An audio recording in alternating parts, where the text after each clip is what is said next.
کہ اس ویلاگ میں ہم بات کریں گے کہ صدر پاکستان کا آج الیکشن ہونے جا رہا ہے، جو صبح سے پولنگ شروع ہے اور 4 بجے تک پولنگ ہوگی، اور جب تک آپ یہ میری ویڈیو دیکھیں گے یا دیکھ رہے ہوں گے تو رزلٹ آ چکا ہوگا۔ آج اس ویڈیو میں ہم بات کریں گے کہ ووٹوں کا تناسب جو ہے ہر اسمبلی کا وہ کیا بنے گا، یعنی کہ بلوچستان کی اسمبلی کی بات کی جائے تو اس کے ٹوٹل ممبران کتنے ہیں، اور اگر پنجاب کی بات کی جائے تو پنجاب اسمبلی میں سب سے زیادہ ایم پی ایز ہیں، دوسرے نمبر پہ سندھ میں ہیں، کے پی میں ہے، اور لاسٹ میں بلوچستان میں ہے۔ آیا یہ کیا طریقہ کار اپنایا جائے گا، اور اس حوالے سے ویڈیو بنانے کا مقصد ہے۔ تو ویورز، جو قومی اسمبلی ہے،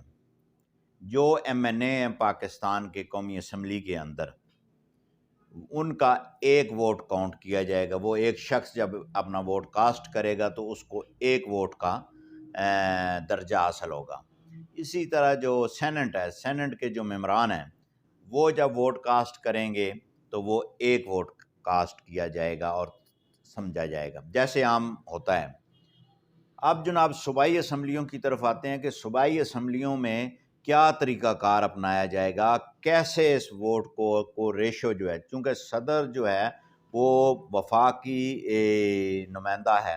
تو ایسے تو نہیں ہو سکتا کہ 342 کی تعداد جو ہے پنجاب اسمبلی کی، اگر وہ ووٹ ڈال دے تو بقایا 3 کی ملا کے تو پھر ظاہری بات پنجاب کا ہی بننا ہے جدھر یہ ووٹ گئے ہیں، یا سندھ اور کے پی مل کے وہ کہتے ہیں کہ ہم نے ایک ہی کینڈیڈیٹ کو دینے ہیں، تو پھر ایسے تو نہیں ہو جاتا، یہ کوئی بلیک میلنگ تو نہیں ہے۔ تو جو پروسیجر دیا گیا ہے قانون میں، الیکشن ایکٹ میں، اس میں یہ ہے کہ قومی اسمبلی کا ایم این اے اور سینیٹر کا ایک ووٹ تصور ہوگا۔ اس کے بعد صوبہ بلوچستان کی صوبائی اسمبلی کے جتنے بھی ایم پی ایز ہیں، جب وہ کوئی بھی ایم پی ایز اپنا ووٹ ڈالے گا تو اس کا ایک ووٹ تصور ہوگا، ٹھیک ہے۔ یہ نیشنل اسمبلی، پارلیمنٹ، سینٹ، مشترکہ پارلیمنٹ اس کو کہہ لیں، اور بلوچستان کے جو ووٹر ہوں گے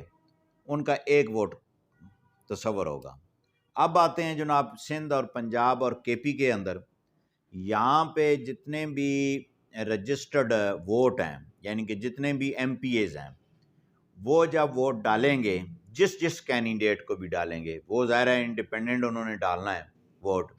اب اس کا ریشو کیسے نکالیں گے کہ وہ برابر کرنے کے لیے، تاکہ کسی کی حق تلفی نہ ہو، قانون میں یہ بات لکھی ہوئی ہے۔ اب جو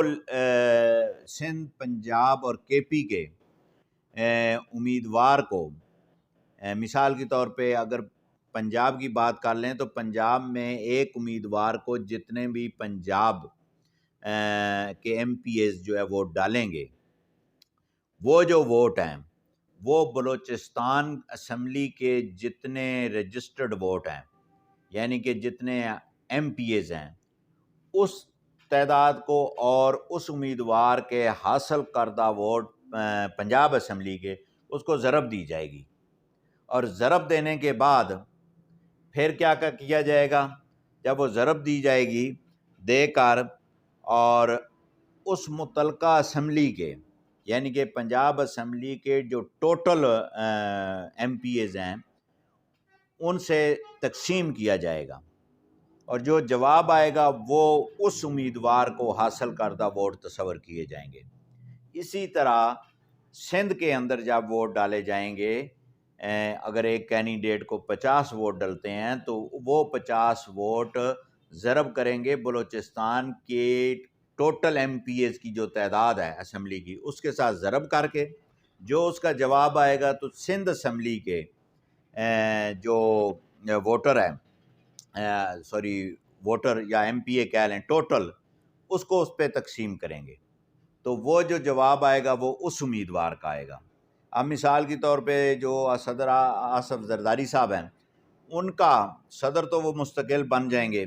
ہمارے وہ الیکشن پروسیس میں ایسے محسوس ہوتا ہے کہ بہت زیادہ ووٹ ہیں ان کے، تو سندھ اسمبلی سے اگر وہ 50 لیتے ہیں، 50 ضربے بلوچستان اسمبلی کے ٹوٹل ایم پی اے،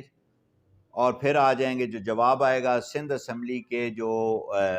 ٹوٹل ایم پی ایز ہیں اس کو تقسیم کریں گے، وہ ریشو نکل آئے گا۔ اسی طرح جو محمود اچکزئی صاحب ہیں ان کو ووٹ اگر 50 ملتے ہیں یا 48 ملتے ہیں تو وہ بھی پروسیجر ایسے ہی ہوگا، تو وہ ریشو نکل آئے گا۔ اس طرح ابہام نہیں رہے گا، یہ ایک پروسیجر ہے، کیونکہ جو ہے وہ صدر جو ہے وفاق کی علامت ہے، اکائی ہے، تو تمام جو ووٹوں کا ریشو ہے وہ اسی طرح صدر پاکستان کو وہ منتخب کیا جائے گا۔ اچھا، یہ تقریباً ابھی جو اطلاعات آ رہی ہیں وہ 421 ووٹ کا ریشو بتا رہے ہیں کہ آصف زرداری صاحب ہیں، اور 220 پہ غالباً یہ محمود اچکزئی صاحب ہیں۔ ابھی فائنل رزلٹ تو ابھی تھوڑی دیر میں پہنچنے والا ہے، تو اس میں اس طریقے سے جو ہے وہ کیا جائے گا۔ اچھا، جو پریزائڈنگ افیسر ہے وہ اپنا رزلٹ جو ہے وہ فارم 5 پہ، یہ 45 والی فلم نہیں ہے، ٹھیک ہے جی، یہ فارم 5 پہ جو ہے وہ جو قانون کا قاعدہ ہے اس کے مطابق فارم 5 پہ جو ہے وہ رزلٹ مرتب کرے گا، اور ریٹرننگ افیسر جو چیف الیکشن کمشنر صاحب خود ہیں ریٹرننگ، ان کے پاس بھیجے گا، تو اس کے بعد وہ نوٹیفائی کر دیں گے کہ یہ جو ہے وہ صدر بن گیا، پھر آگے اس کی حلف برداری ہے وہ بعد کی بات ہے۔ تو اسی طرح جب سینٹ کے بھی الیکشن ہوتے ہیں تو وہاں پہ بھی طریقہ کار سیم ہوتا ہے۔ تو آج جو ہے جناب چونکہ الیکشن کا ڈے ہے تو میں نے ضروری سمجھا کہ آپ لوگوں کے ساتھ یہ بات شیئر کروں کہ یہ جو صدر پاکستان کا الیکشن ہوتا ہے اس کو کس طریقے سے ووٹوں کی تقسیم ہوتی ہے، کس طرح ووٹ کاسٹ کیا جاتا ہے۔ اچھا، یہ جو ووٹ صدر پاکستان کا الیکشن ہے اس پہ نشان نہیں ہے، بیلٹ پیپر پہ 2 ہیں 3 ہیں 4 ہیں جتنے کینڈیڈیٹ ہوتے ہیں ان کے کینڈیڈیٹ کے نام کے آگے ایک خانہ ہوتا ہے، ٹھیک ہے جی، خالی، اس پہ ایک اسپیسیفک پینسل دی جائے گی الیکشن کمیشن کی طرف سے جس پہ اس نے ٹک کرنا ہے، اور وہ ووٹ کاؤنٹ کیا جائے گا، ٹھیک ہے۔ جو اس پہ کراس لگا دے گا تو وہ ظاہر ہے وہ ووٹ جو ہے وہ ضائع ہے۔ تو ٹک کا نشان جو ہے یہ آج پھر دیکھتے ہیں کہ پورے پاکستان کی جو سیاست کی کریم ہے وہ کتنے ووٹ ریجیکٹ کرتے ہیں، کتنے وہ ٹک کرتے ہیں اور کتنے کاٹا لگاتے ہیں، ٹھیک ہے۔ جنات والی بات پہلے ویڈیو بھی میں نے کی تھی، لیکن یہ ہے کہ ووٹ جو ہے وہ ہر صورت وہی تصور درست کیا جائے گا جو ٹک اسپیسیفک مارکر سے یا پینسل سے ہوگا۔ بہت شکریہ۔